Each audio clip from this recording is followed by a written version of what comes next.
Hi there, this is Gracie from Brazil. Today is my second video about approaches and methods in ELT. On my first video I talked about the grammar translation method, and today I am going to talk about the direct method.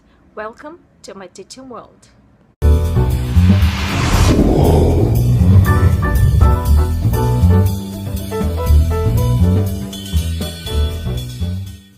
In the second half of the 19th century, trade and travel started to increase, and so did the need for effective language instruction. In the past, English was important only to understand some texts. Remember what I said in video number 1? Now they want to communicate. Some people call it the reform method, other people call it the natural method. I would say that the most important rule in this method is no translation is allowed. No way. So how do they teach? So concrete vocabulary is taught by use of pictures, realia, body language, whatever they can show and make students understand, and abstract concepts are taught by association of ideas. Do you think you would learn that way? And how do they teach grammar? Teachers do not explicitly teach grammar rules. They use the inductive way. Do you know how to do it? They wait for students to find out the rules.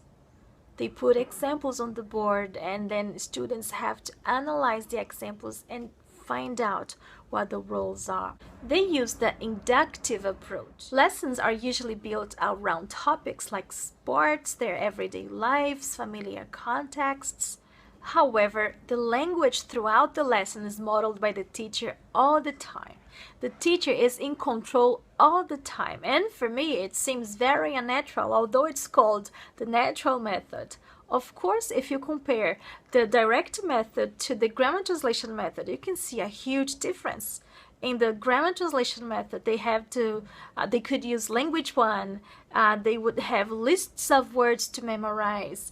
Now, of course, you can see that they have improved, but still, it's a very teacher-centered lesson. Now I have a question for you. What advantages do you see in this method, and what disadvantages do you see in this method?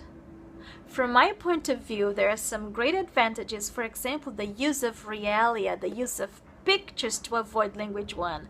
I believe that sometimes when you use language one, you're underestimating your students' capacity to understand. Sometimes you don't have to speak your language at all. But I do not agree that language one should be forbidden. Sometimes a grammar topic in English does not make sense in your language. Sometimes the students are not good at just looking at a sentence and trying to guess the grammar rule, right? So all you have to do is go there and explain them the rule in your language maybe, and then go back to English and having a more communicative exercise. Yeah, that's my point of view, and what do you think? If you want to learn more about methods and approaches in ELT, I truly recommend this book, which is Primary Methodology Handbook from Richmond. So thanks for joining me, and I'll see you on my next video. Bye bye.